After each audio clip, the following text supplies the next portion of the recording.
Hey everyone, we've got another video for you today. We're answering a question from Ephraim about playing with a French bow. Now, if you'd like to join the conversation or you've got another question, anything to do with double bass, you can share it in the comments below and me and Lauren will do our best to get back to you. So Ephraim's question is this, Lauren. I play French bow and I've got difficulty distributing the weight into the bow. Sometimes I play and no sound will come from the bass, and I often compensate by putting more weight, but I find that my thumb really starts aching after a while. And I was wondering if you had any tips about playing weight and adding rosin, and I'm not sure where to start. And I know that you filmed a video on this that we'll be putting out soon. So it kind of sounds like a very similar topic actually. So yeah, what are your thoughts? Because it's, you know, distributing the weight throughout the bow and not having pain in the thumb on the right hand is a tough one. Yeah, and then also the added level of rosin. I mean, it's a tricky thing if you don't have someone there to, you know, listen to what's happening to you, essentially. No, when he says that he isn't getting any sound out of the bass, I'm not sure if that means that literally no sound is coming out at all, or if it's just, you know, a very, very soft sound, or, you know, it's just lower than what he would like. If there's absolutely no sound coming out whatsoever, look at where you're starting the bow. If you can monitor, you know, where that's happening on the bow, then you can remedy that issue. If you're starting really, really close, actually I have my bow right here. If you're starting really close to the frog, like right here, you might just not have any rosin on the hair right there. Now, if it's happening like right in here, then maybe, you know, the oil from your hands has gotten on it and it's gotten the rosin off of the hair. I don't know. Either way, you might want to just add a little bit more rosin. And in terms of rosin, recently I've had, you know, it's so funny when I taught predominantly kids, they just rosined the you-know-what out of their bows. Like they would just rosin their bow like 3 times during class, like every day, and then wonder why their strings were so sticky. And with adults, it tends to be that they don't want to overdo it. So they're very, very conservative. And one of the big problem solvers is just, when was the last time you rosined your bow? And it like magically solves everything. So think about that. Typically what I do is I rosin my bow the very first session that I have during the day. So right when I first start playing, I'll put a couple swipes, and then I might add a couple during each session. But every time I'm sitting down to play, I'm checking to make sure I'm good on rosin. Now, I don't know how much you're playing, but I would at least rosin, you know, once or twice, you know, every couple days.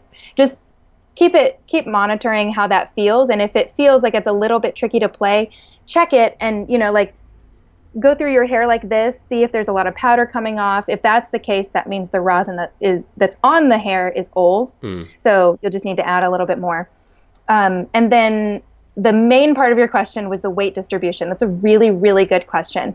And that's, like Geoff said, I have a video that I did record that we will release that will go into much more detail. But the short answer is that it's a common, or it's a constant balancing issue between, you know, letting the weight of the arm sink into the string and then not tensing your hand like this. You know, it's really common to get pain in the thumb. I used to have it all the time, and it was really just that I was squeezing too much with the thumb and putting too much pressure on the thumb. If you're pressing with the weight or pressing with the arm, you're more likely to be putting that pressure on the fingers and specifically the thumb.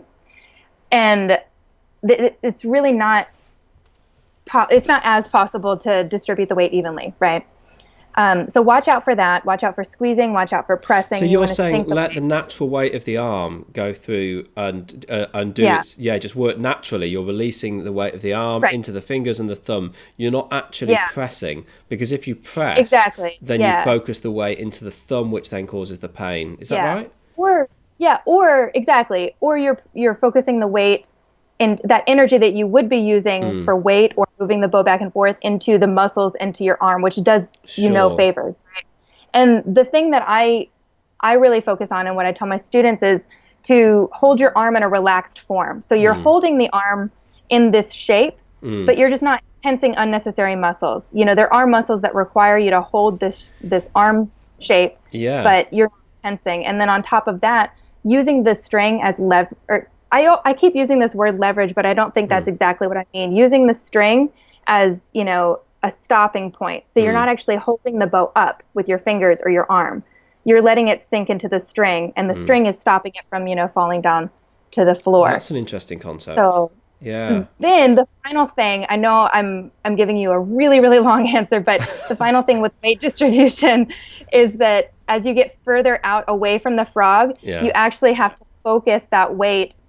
You have to figure out a way to focus the weight into the tip. And what I do is I just teach my students to pivot the arm, pivot the hand inward so that it feels like you're pressing, but you're actually just focusing that weight into the end of the bow. Okay, I'm done. Yeah, absolutely. I mean, try to make sure, Ephraim, that you can divide up the bow, say divide it into 4, and just start 4 notes along the bow, starting from the frog, going towards the tip, and just be really aware, how is it changing? Are you adding the extra weight? Because if you keep the weight distribution the same, you'll start probably skating towards the tip. You need to add more weight, or you'll get screeching noises or what have you. And can you articulate the same, then, you know, going in the other direction? And practice always starting at the, you know, just working in the tip, maybe just playing, you know, 2 notes. And can you do it as easily as the frog, which is very unlikely. It takes a lot of effort to develop that. So, you know, and I think the problem is when you get focused in there on those areas, that's the time that you start getting pain in the thumb, because you are so focused on that you forget about the other things.